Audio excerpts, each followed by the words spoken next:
Hi everyone, thank you for joining us. Today we welcome you to a CE3C Encontro Scientia. The talk will be recorded, so I ask anyone who does not want to appear to keep the video turned off. This video will be available on CE3C YouTube channel later. We are quite pleased to have today as our speaker Mónica Silva, who I thank in advance for being available to share with us her work. You can leave questions during the talk through the chat, or at the end you can ask Mónica directly. Mónica will be presented by Vitor Souza, to whom I now give the floor. So thank you very much. Thank you, Patricia, and it's my great pleasure to introduce you to Mónica Silva. So Mónica works on the Evolutionary Genetics group at C3C, and she has did her studies of biology at school some years ago. Then she did a PhD at the University of Washington, supervised by a very famous and influential evolutionary biologist, which is Scott Edwards, and the Boersma, if I'm pronouncing correctly. And during her PhD, she worked with the population genetics and evolution of genes involved in the immune system, especially on seabirds. Then, after the PhD, she came back to Portugal to do 2 postdocs with Manuela Coelho, where she kept working on these topics. And her research now is very focused on phylogeography of mostly marine and seabirds, but also, I think, a very interesting line of research that is quite unique at C3C, which is to study this evolution of very diverse gene families, like the genes of the immune system and the genes of olfactory receptors that are important for many species. So I'm very happy and looking forward to see the presentation of Mónica on her latest research. Thank you. So good morning, everyone. Thank you, Patricia, and thank you, Vitor, for your presentation. So today I'm not going to talk so much about the evolution of these multi-gene families, but I'm going to talk a little bit about the intersection between genomics and conservation, which has become a recent topic of interest on these very endangered species, the gadfly petrels. And so thank you for everyone for coming. And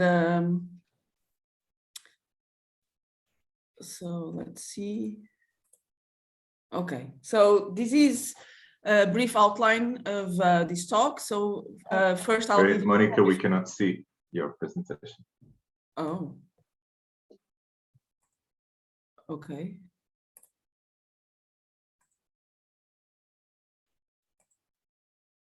You can see it now? Yes? Yes. Now we can. Okay. So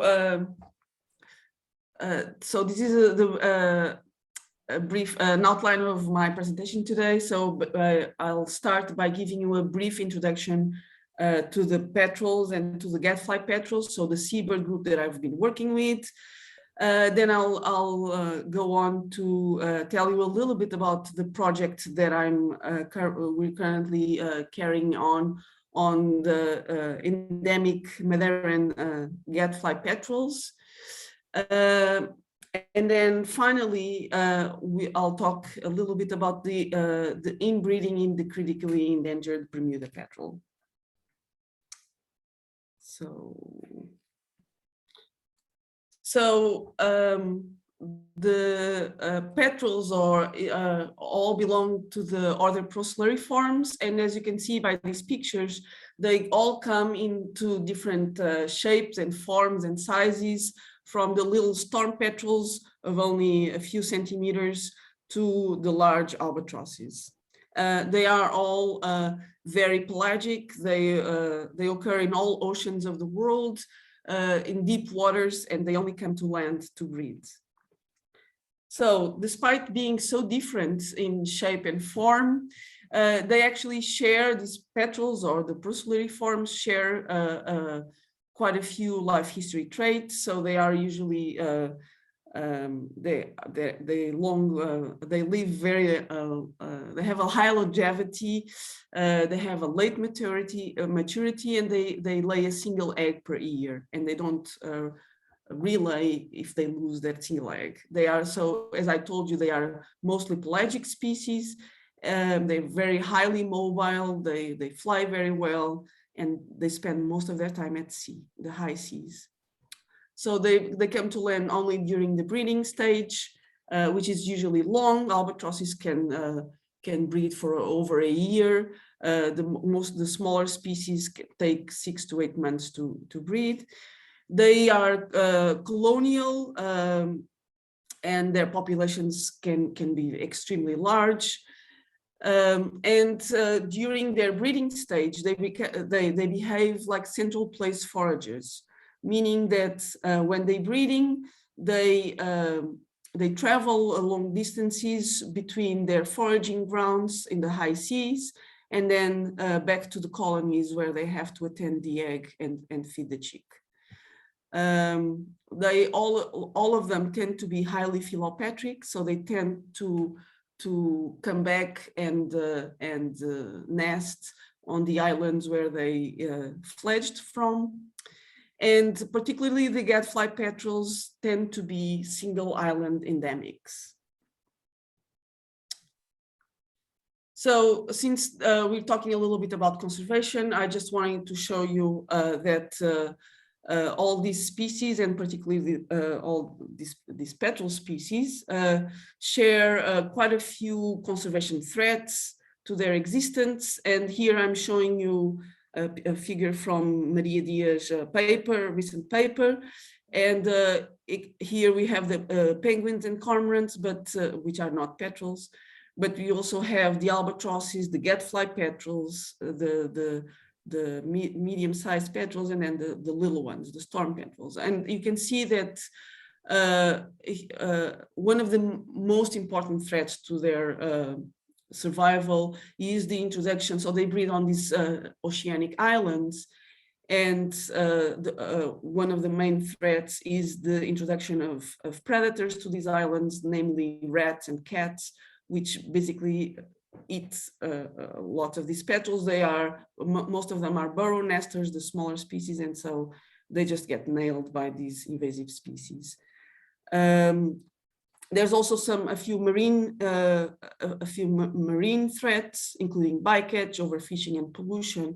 But those for the gadfly petrels are not as important. So today I'm going to tell you a little bit about our work with the North Atlantic gadfly petrels of the genus Pterodroma. And in the North Atlantic, there's 5 species, all of them extremely threatened. So there's 3 species on the Northeast Atlantic, and these are the main system that I'm working with on the first project that I'm going to tell you about. Then there's the Bermuda petrel, which is the actor of the second project that I'm going to tell you about. And then there's the black-capped petrel, which breeds in the Caribbean. And they all extremely similar, as you can see. They're very hard to distinguish at sea. So let's go on to the first project, which is on the allochrony of the endemic Madeiran Pterodroma species, the Zino petrel, Pterodroma Madeira, and Deserta's petrel, Pterodroma Deserta. And although being morphologically and ecologically very similar, these 2 closely related species breed with an offset of 2 months in Madeira. So the Pterodroma Madeira starts breeding in April and finishes in October,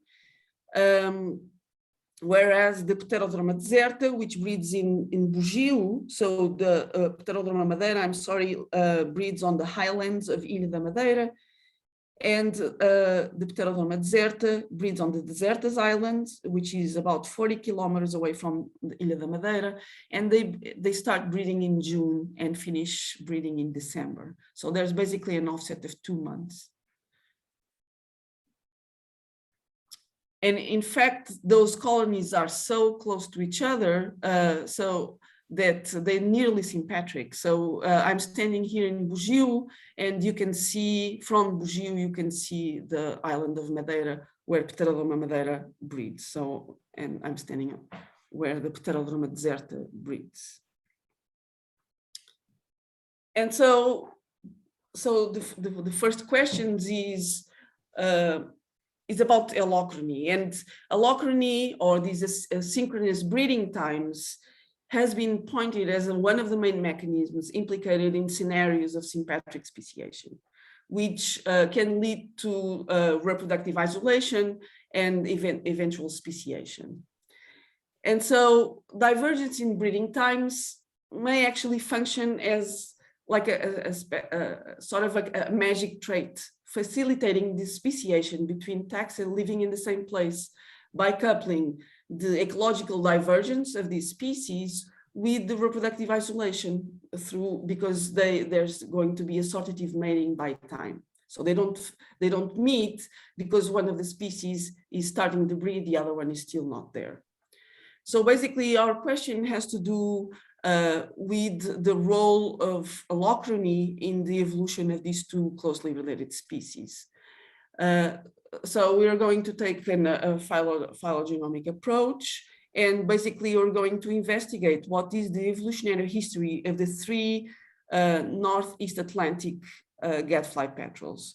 So in the first scenario, if we recover an evolutionary history that looks like this first scenario,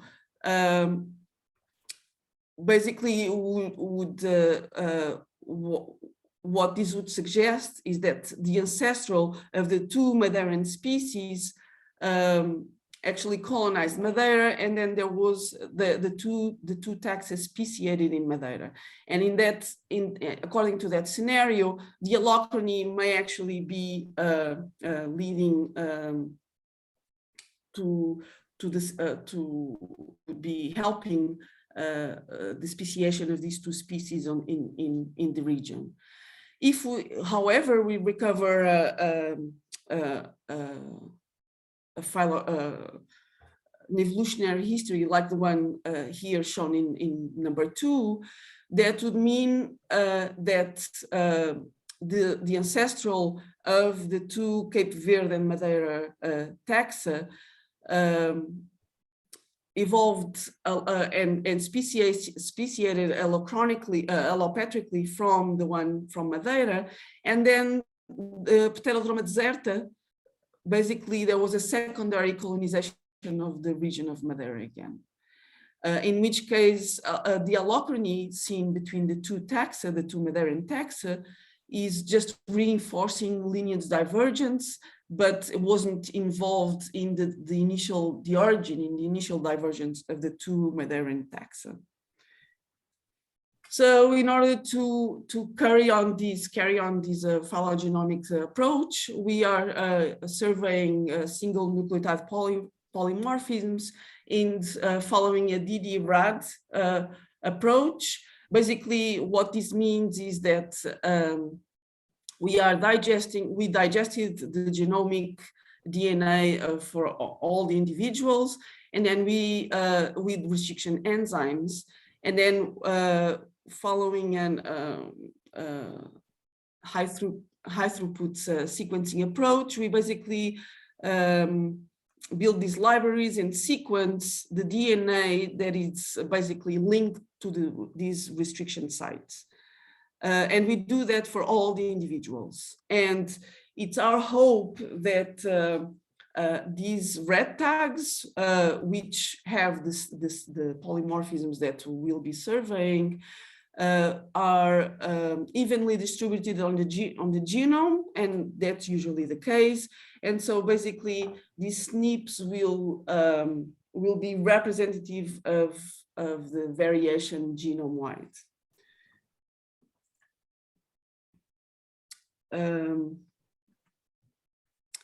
So how do we, obviously we have to sample the birds, And neither Pterodroma deserta or Madeira makes our life very easy. So both species, as I told you, they live in the very high, the highest possible land in Madeira.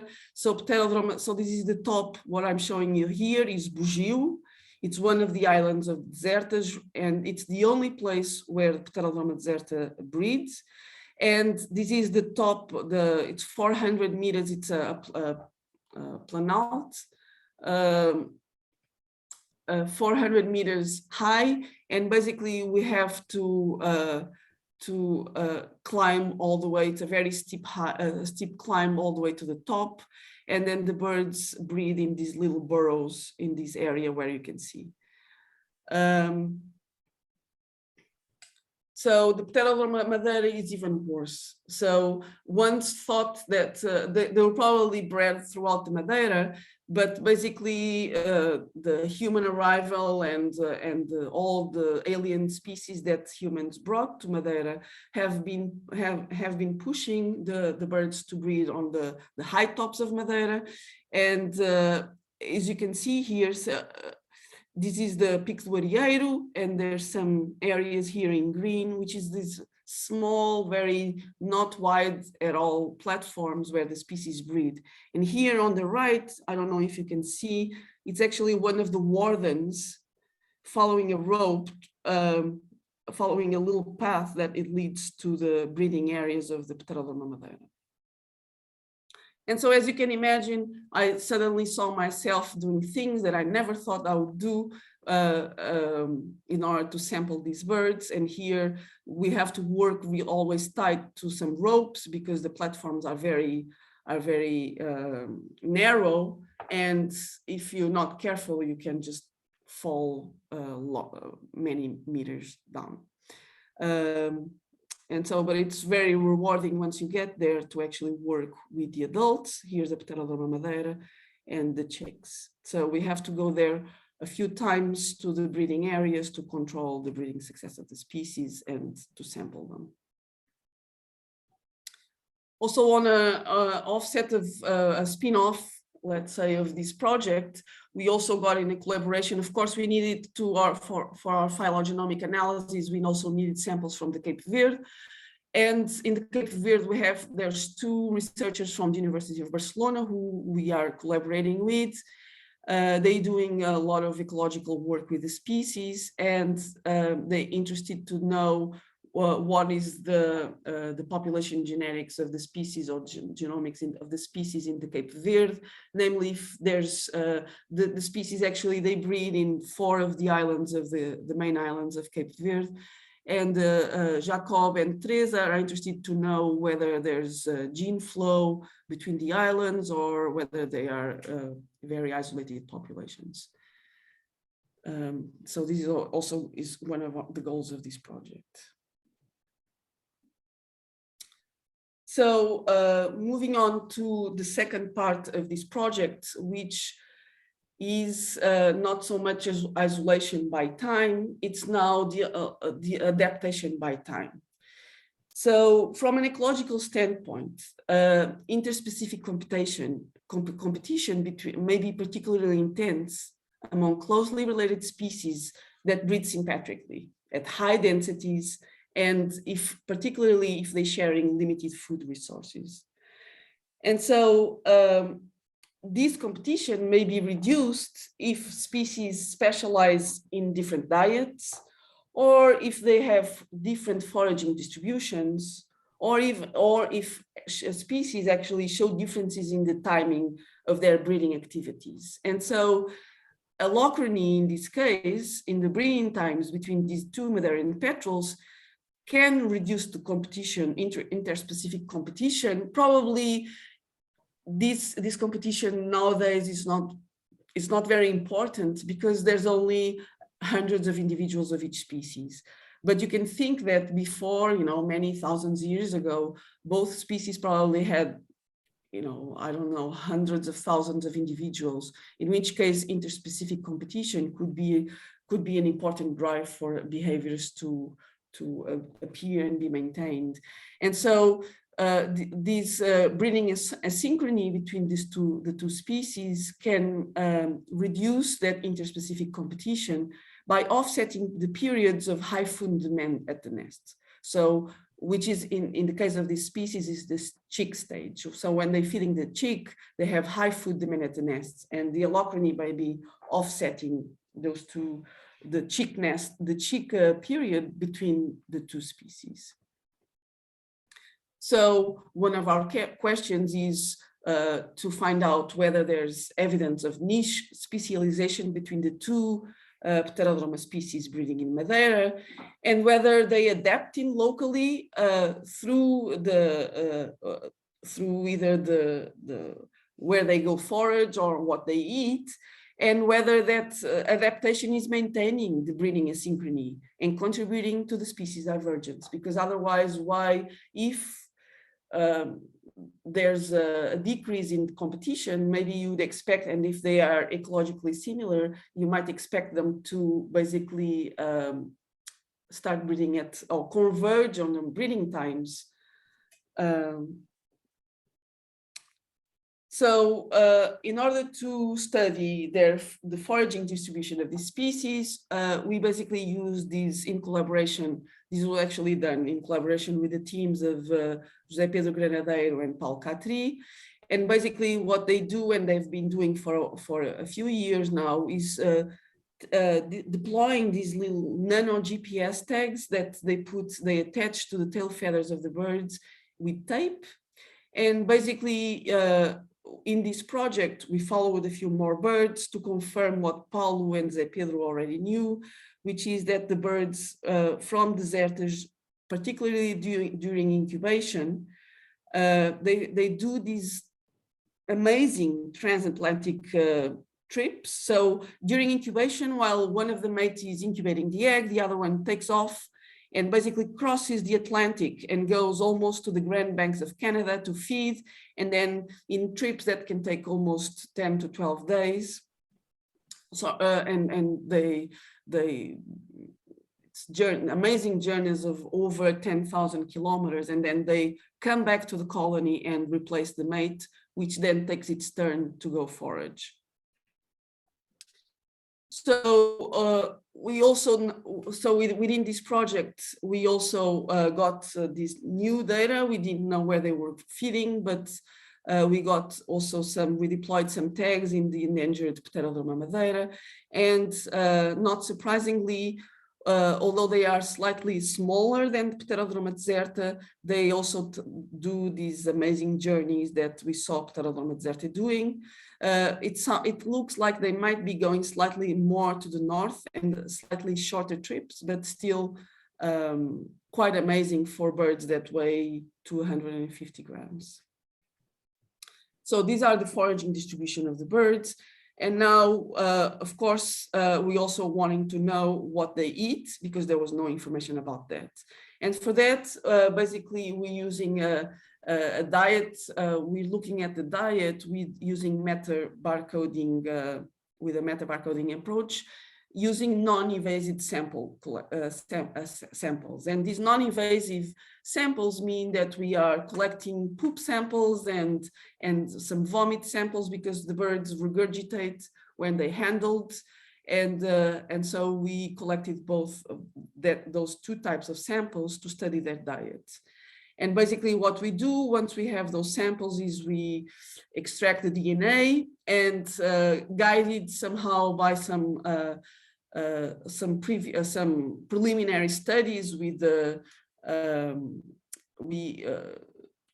based on just regular barcoding or the analysis of the hard parts that come with in the regurgitations. We basically have an idea of what they're eating, so we design these primers and we amplify whatever DNA it's in in these samples, and then we use high throughput sequencing techniques to sequence this whatever is in the diet. And this work has been done by the postdoc of the project, Vera Nunes, who does this complex bioinformatic analysis and then releases a list of taxa, which is basically what which shows what they've been eating. And this metabarcoding of the diet of these two species has shown that both of them mostly feed on species that inhabit the mesopelagic area of the ocean. So it's the layer of the ocean that lies in between the 200 meters and 1,000 meters. And so these are deep sea species, which makes sense because they are feeding in these really deep seas. And they look like little monsters. You know, they have these really big eyes because they need them in order to be able to use whatever little light is able to penetrate to this layer of the ocean. But also Vera also has shown that the birds also both Pterodroma also feed on these species that are more well known to us, which is this is a carapau and this is a cavala. And so probably they also eat these more diurnally, and they eat these species during the night, because during the night it's known that these mesopelagic species do these vertical migrations and come closer to the surface at night. So both freiras or these Pterodroma are surface caesars, so they don't dive. And so basically at night they feed on these species as they approach the surface. And so this is just to show you that this metabarcoding is a very efficient way of describing the prey requirements and understand a little bit more the diet flexibility of these species. So we are now, with all this data, we are building these habitat models, which will allow us to answer whether our initial questions of whether it looks like they are partitioning their niches, or actually they are using the same resources and feeding in the same ways, in the same areas, I'm sorry. And this allochrony, this asynchronous breeding time, is just a mechanism of offsetting their breeding cycles, so that when Pterodroma Madeira is feeding chicks and doing more regular, shorter trips, Pterodroma Deserta is still during incubation and going for longer trips and coming less frequently to the nests. So moving now on to the second project that we are carrying on with the Bermuda petrel. And this photo is here to remind me that, to show you who my collaborations are, or our collaborators are. This is Letizia Campioni, who is actually the PI of the Bermuda petrel project, and she's mostly working with the at-sea monitoring of the species. And these are our local partners, Jerry Medeiros and JP Ruja, who have been working with the conservation of the Bermuda petrel for many years now. So seabird populations all over the world are declining, and this is mostly due, or at least in many species, this is due to since the human arrival. So what I'm showing you here is a study done with the little storm petrels. It's a very small species of petrel that breeds in Canada. And basically, the researchers were looking at the population dynamics of the species from 6,000 years ago to the current days. And they doing this by looking at the chemical analysis of the sediments at the bottom of a lake in an island in Canada. And basically what they found, as you can see here, is that the species was, had some fluctuations, but since the establishment of the European settlement, the species took quite a dive, and there was a a clear decline of the population since then. And unfortunately, this is a species that is, there is a history that is common to many of these seabird species. And the Bermuda petrels is not an exception. So basically, I'm showing you here a quick chronology of events, of sad events, I should say. So in the 1500s, the Spanish sailors found, actually, it might have been the Portuguese sailors, but the Spanish sailors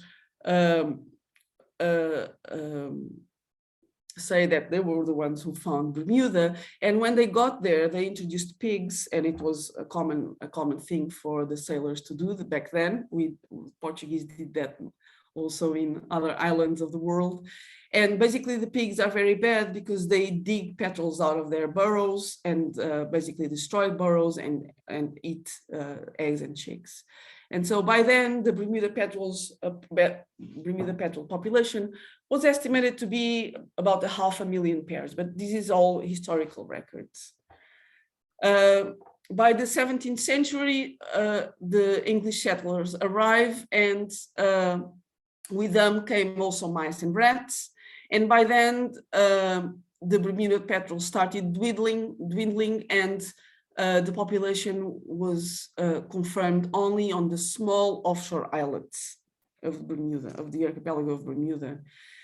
And by 1620, the Bermuda petrels were thought to be extinct. So there are no more records of Bermuda petrels. They are nocturnal species, but when they are on land, they have these make these really loud noises. So it's sort of hard not to notice them if they're there. So here's the archipelago of Bermuda, and basically the little star shows the little offside. Probably the Bermuda petrel occupied the whole island, but nowadays the white star shows the little islets where the original nesting places are. So in red, you can see where the little islands where the Bermuda petrels breed. And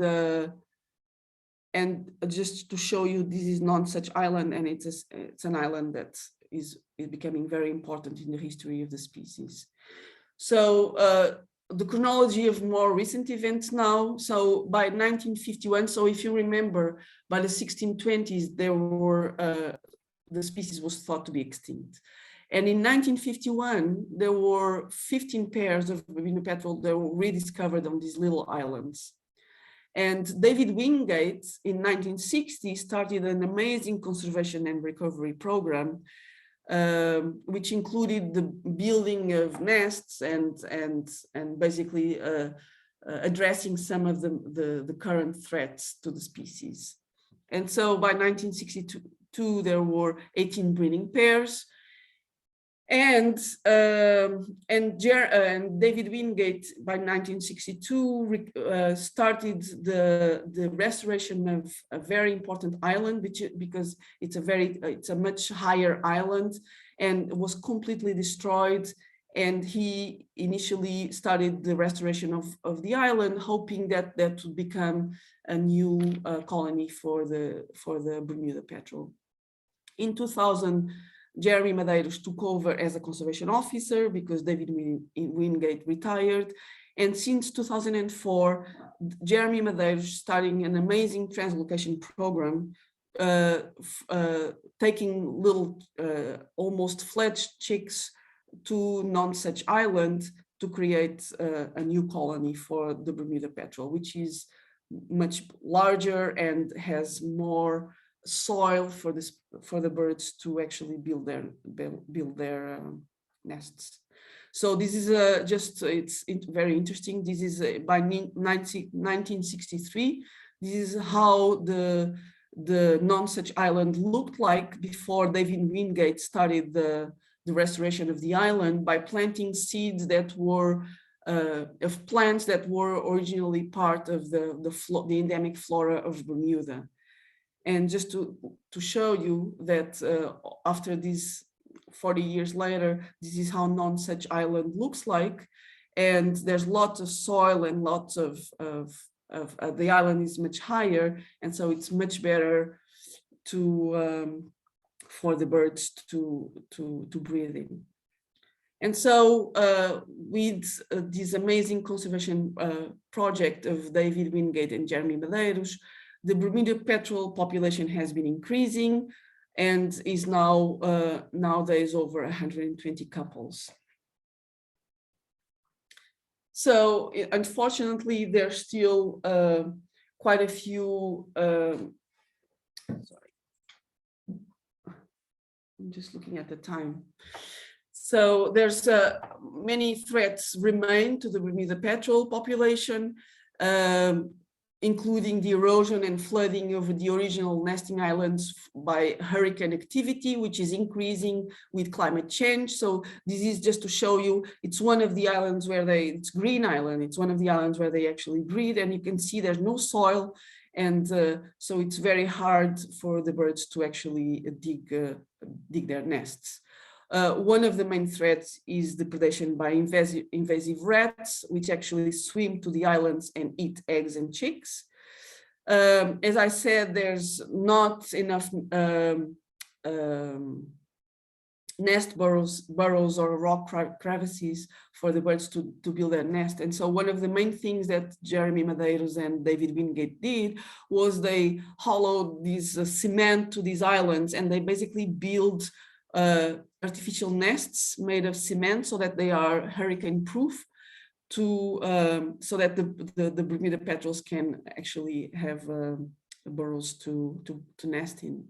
And also there's also some competition with another seabird species from Bermuda. And so Jeremy and David, they use these wooden baffles at the entrance of the nests that allow the Bermuda petrel to go in, but not, and exclude the tropic birds from competing for nest sites. So these are the more obvious and probably most important threats. But there's also intangible threats to the Bermuda petrel. And so, obviously inbreeding, which results from the mating between close relatives, can have important effects on the fitness of offspring. And that's obviously both because inbreeding will increase the homozygosity of loci that have deleterious recessive alleles on the one hand, and also because inbreeding will also increase the heterozygosity or decrease the heterozygosity of loci that have heterozygote advantage, that display these heterozygote advantages. And so these critically endangered smaller populations where most mates are relatively closely related, they're just very vulnerable to the effect of inbreeding. And also if they're small populations, there's also the problem of genetic drift and of inbreeding depression, which obviously will have a negative impact on the viability of the population. And so the genomic analysis of these endangered species, like the Bermuda petrel, really provide useful information regarding the vulnerability of these species to both inbreeding and drift. And so I think it's very important to take this genomic information into consideration when thinking about their conservation.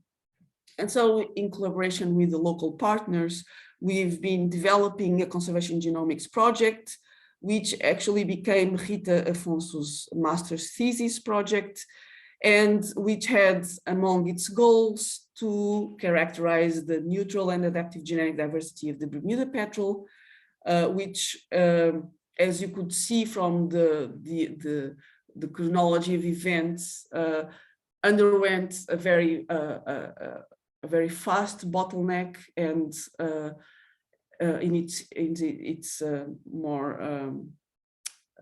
history, and so we might expect to see low levels of genetic diversity in the species, and also to estimate individual inbreeding in the petrels and try to find for a signature of inbreeding depression related to a life history trait, in this particular case, hatching success, because the Bermuda petrels have a very low hatching success compared to other species or other closely related species.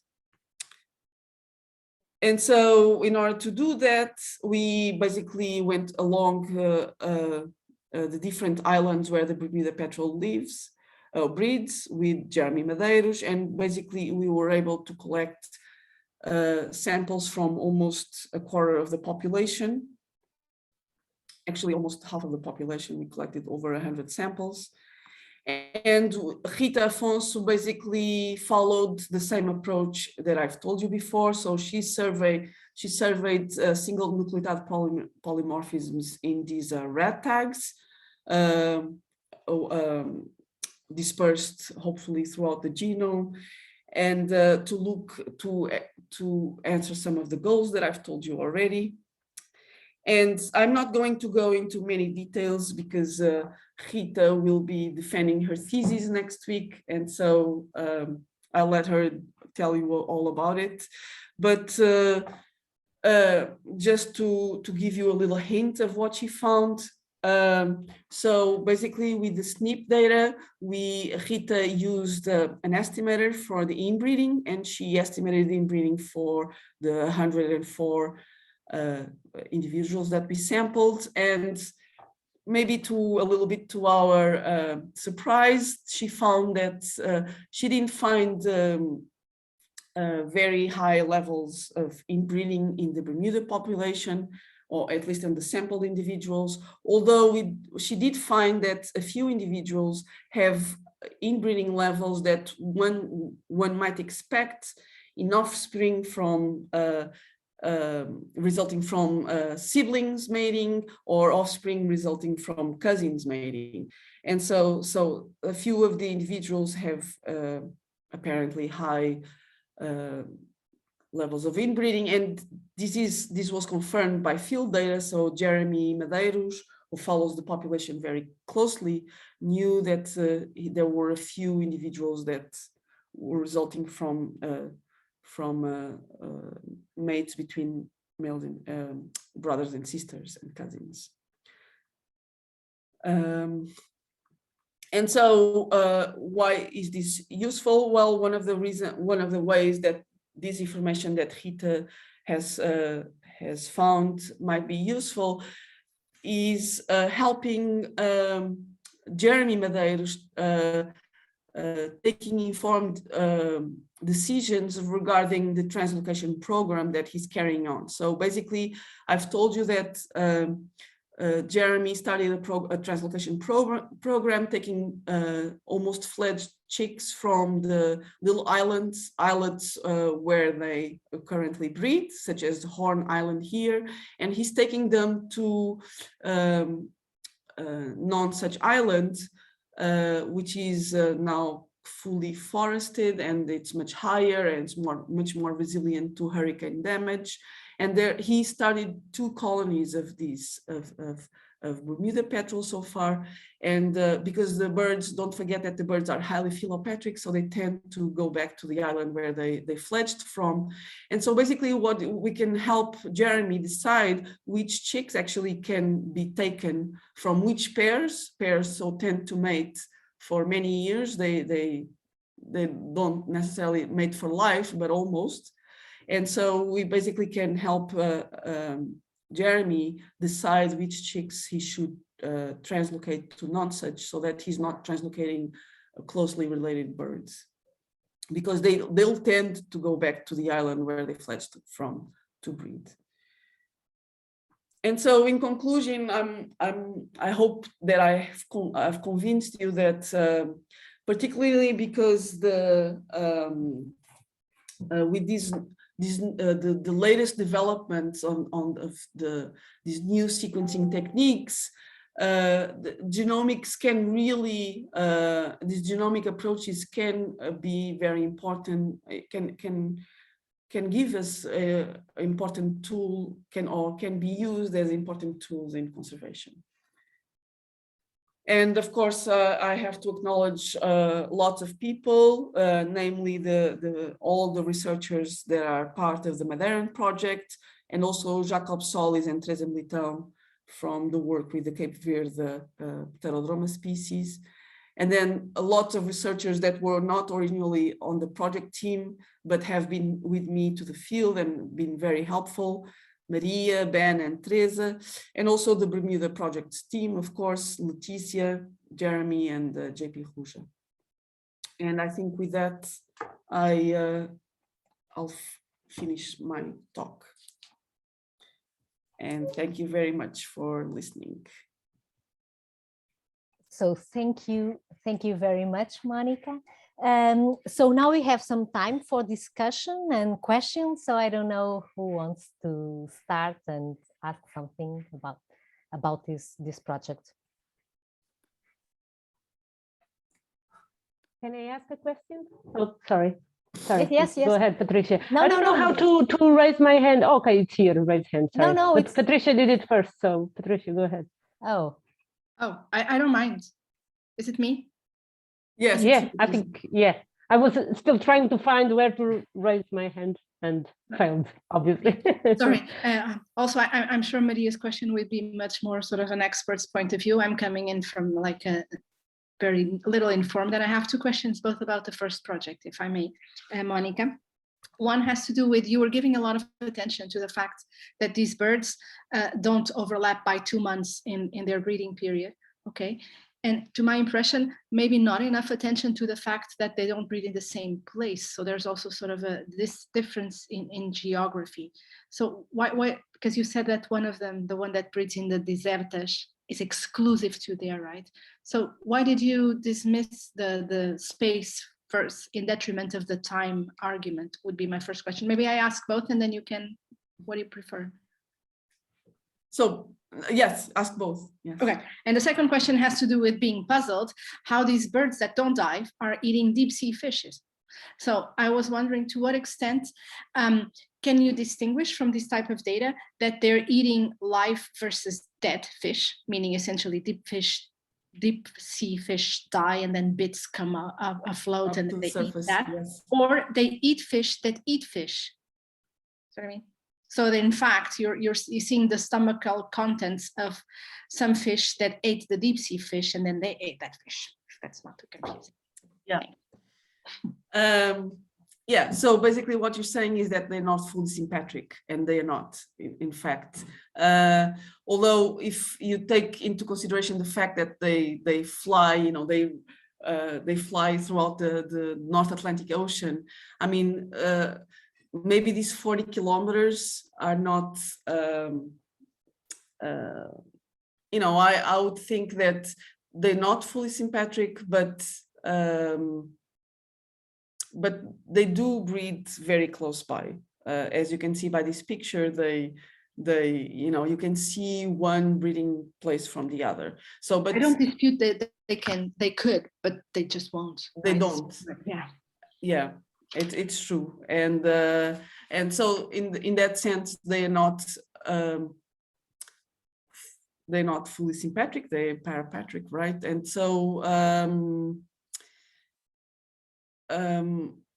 yeah, well, basically we don't know. I mean, we don't know whether they were both breeding in the same islands and they excluded themselves, or whether in fact, according to the second scenario where, because I didn't tell you, but the Deserta petrel is morphologically more similar to the Cape Verde petrel.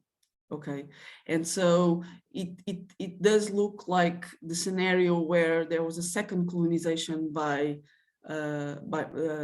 of Madeira by these petrels is a possibility, and so it's possible that the Deserta petrels just colonized whatever was left available for them, which is the Deserta's islands. They probably also occurred in Deserta Grande, this island that you see in the background,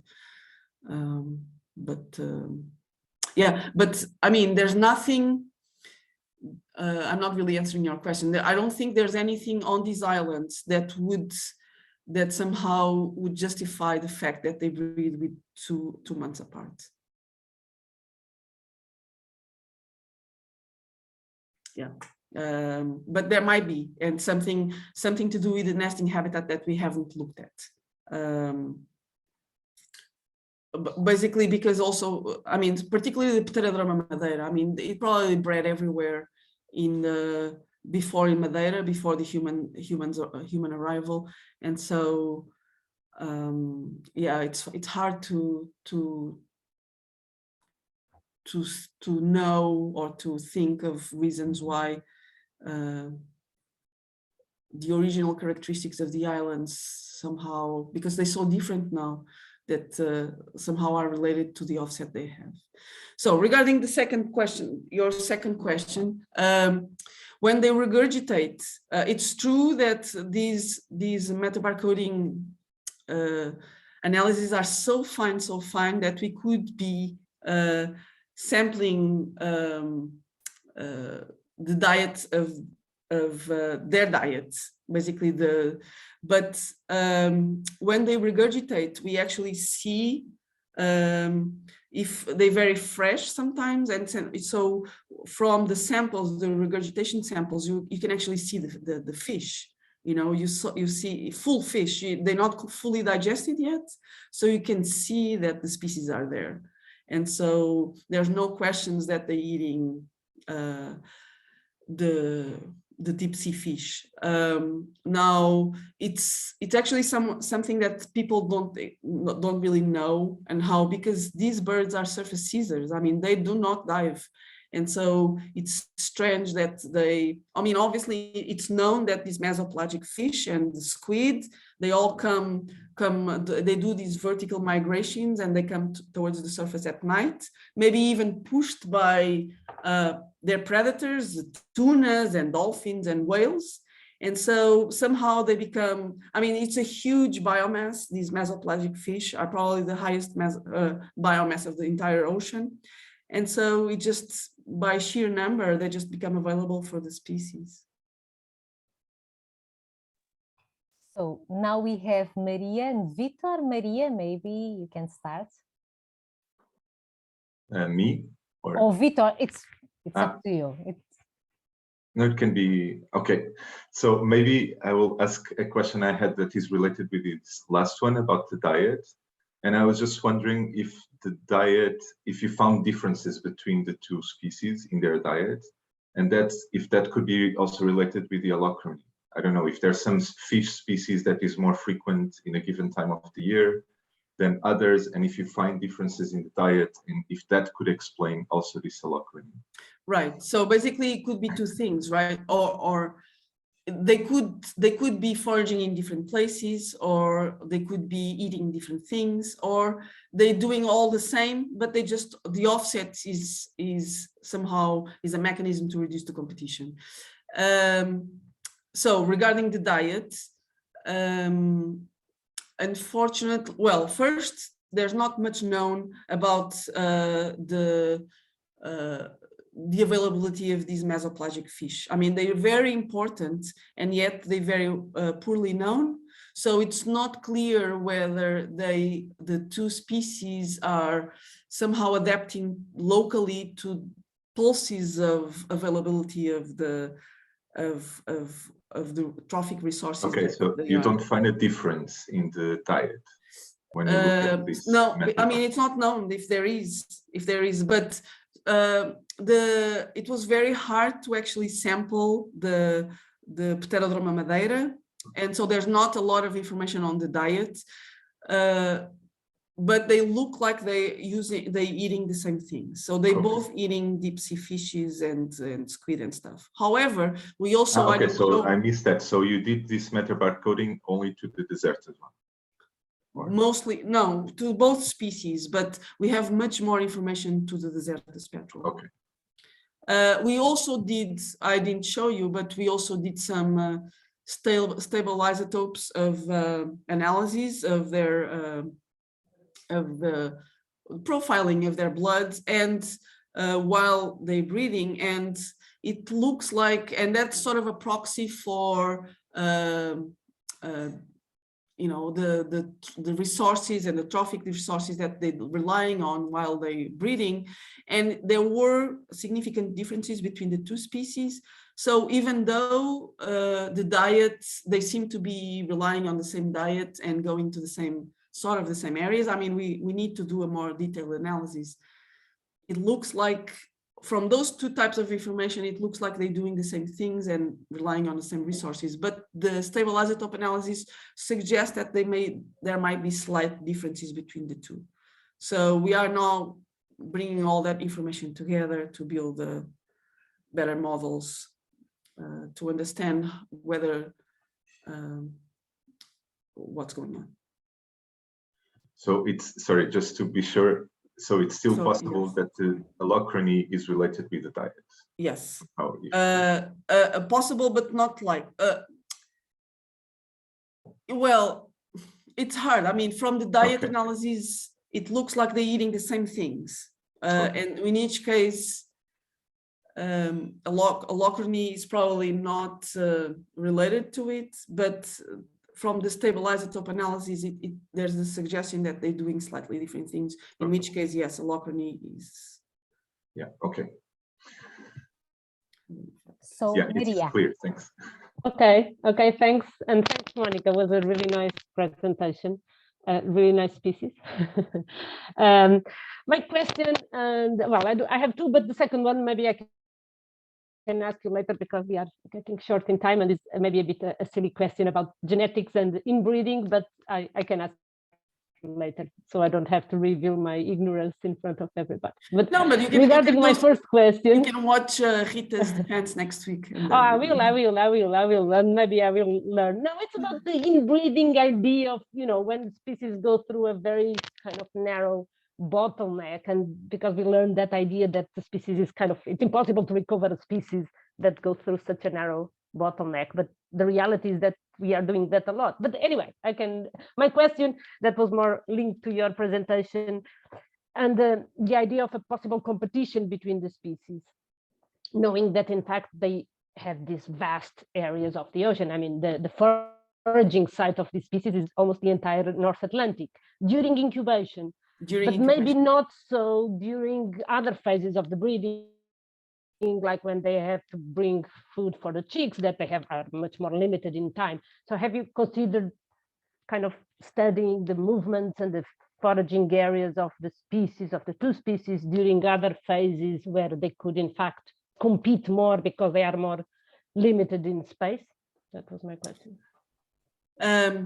So the idea is that it's possible that they're eating exactly the same things and foraging in the same areas. And the offset is, so basically these birds, when they, well, I'll show you the incubation journeys that they do, and they're very long. And usually in these petrel species, when they incubate, when they're feeding chicks, they do much shorter trips.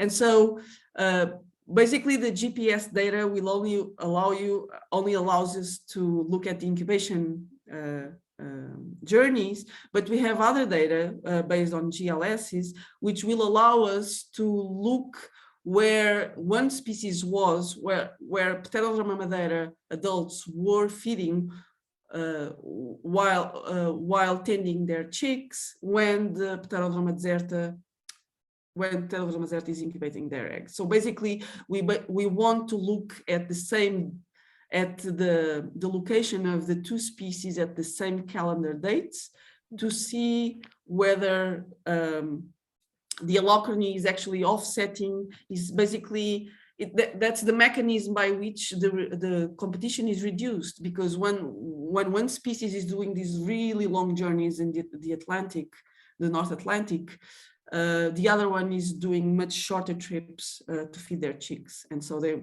may be feeding closer to the Madeira. My question was, and maybe it's a silly question again, sorry, but imagine that they would be kind of limited to the same areas during the chick rearing, right? That wouldn't be a kind of a pressure to then start, you know, the allochrony. You see what I mean? Imagine that they because they are constrained in space, during chick rearing, if they would have to use more or less the same areas, would be limited by that. In time, wouldn't that be a kind of a source of pressure to start kind of being more temporarily displaced? Segregated, yes. So basically what you're asking is whether the chick rearing stage could be really the source. Because they are much more limited. And maybe it's an idea to go and track them during chick rearing, and maybe you can as you know better than I do, it's very hard to follow to put this GPS these little devices on birds, and especially to recover them. Yes, when they are in the chick rearing stage. It's actually we have the GLS data, which will give us an idea of where Pterodroma Madeira is during chick rearing, while Pterodroma Deserta is incubating the eggs. And we're hoping that with that data we'll be able to look at that. But I agree that maybe the chick rearing stage is really the stage, because it's also the highest demand for food at the nest. And so we know from theory that species tend to breed when the highest availability of food coincides with the highest demand in the nest. And so that might be the stage where the competition is more intense and could be driving this allochrony between the two species. Yes, we'll try to get to that. Let's see if the data will allow us to answer that question. Mm-hmm. So I don't know if there are any other quick questions. If not, we will finish for now. Thank you very much, Mónica, and all for your presence. And I hope to see you next week in the next Encontro Scientia. Thank you and bye. Thank you very much. Thanks, Mónica. Thank you. Bye, thank you. Bye, and thank you.